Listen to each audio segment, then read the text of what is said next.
All right, so let's understand how I started planning about my study abroad journey. It compiled over six steps. I will try to be thorough and I will try to give the things that I followed. So here is the first one. I have noted down, so I will be looking at my notes.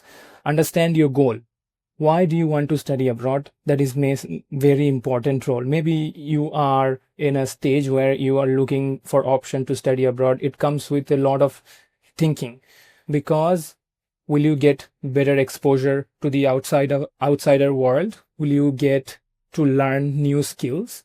How about your return on investment? So first you need to understand this step, that what is your motive to do it. So when I was doing it, when I was researching it, I've already working abroad. I worked in the United States and I also worked in Saudi Arabia.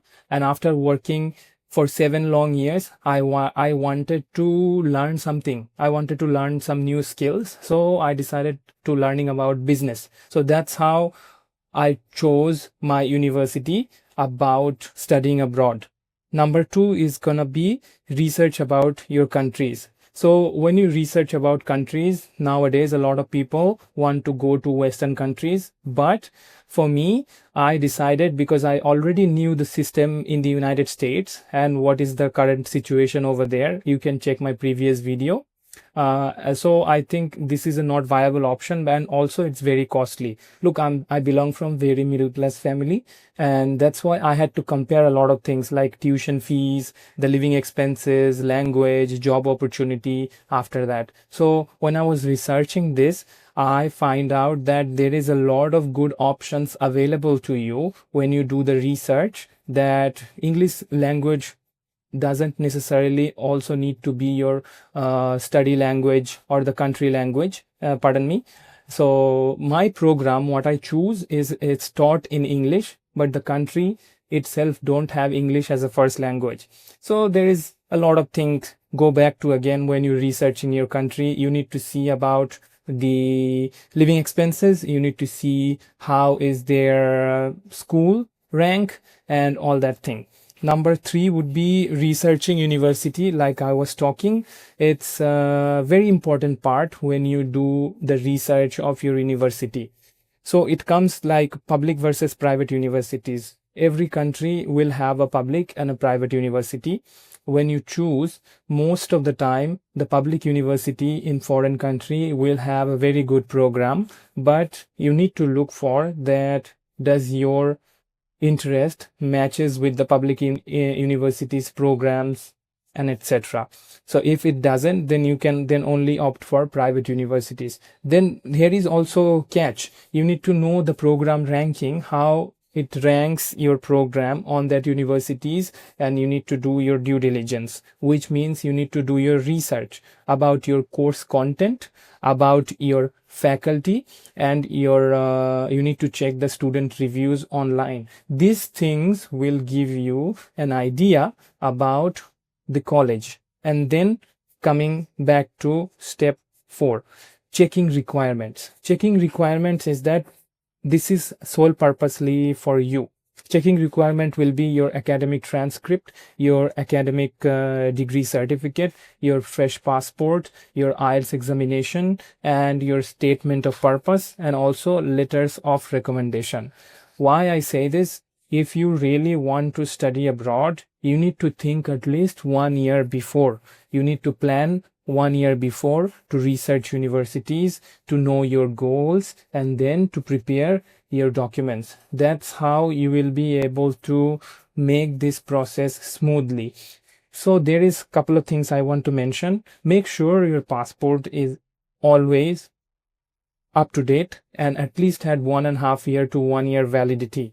And the next thing is, make sure you are in coordinating with your college supervisors regarding your admission office team, or maybe the registrar team, those who can help you to achieve and obtain the transcript and the degree certificate. A lot of colleges start their admission in abroad already. Maybe you guys having the situation that you did not have this transcript and the degree certificate. So talk to your college accordingly, and then you can talk to the foreign university also. I have seen in many cases the foreign university may give you a grace period of 1 month or 2 months for you to start a little bit later. And then recommendation letter. For me, what happened when I was searching for the college abroad, because it's a business school and I am going to study business, so that's why I was already working. I have heard that most of the students, like fresh graduate who have like 1 or 2 years of experience, they provided mostly their undergraduate professors recommendation letter. But for me, when I provided the recommendation letter, it was from one of my chef from the United States and one of my colleague from Saudi Arabia. So that's how I give these two recommendation letter to the college from my side. And another one is IELTS. That is really important. I remember I took IELTS examination in the United States and I got a band 7. And right after that, when I was working in Saudi Arabia, that time I also practiced for my IELTS. What happened? I came back home to India and then give my IELTS. You remember this one, it is very important. You need to give IELTS academic. So when you give the IELTS academic, try to achieve the score above 6. I would say 6.5 to 7 is the sweet spot for everyone, because this allows you to probably get most of the university. There might be some university that require you to get 6 on all bands, but I am not sure about that. For me, I got band 8, 6.5 on writing, 8.5 on speaking, 8 is reading, and 8.5 is listening. So total it was band 8 and I got in comfortably.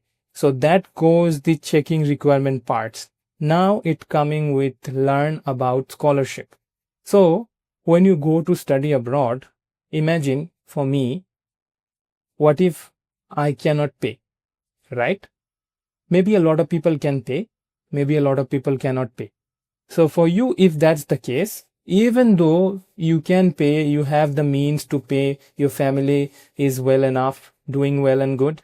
But also, if you are studious, if you have the merit, I would recommend you to search for this scholarship, which is university scholarship, government scholarship, fully funded scholarship, and merit-based scholarship. So merit-based scholarship, I will start from the back. Merit-based scholarship is basically, maybe there might be some kind of exam before you start your undergrad, before you start your undergrad or your postgrad, and by the result of that exam, how much you score, then you will be selected for any kind of scholarship.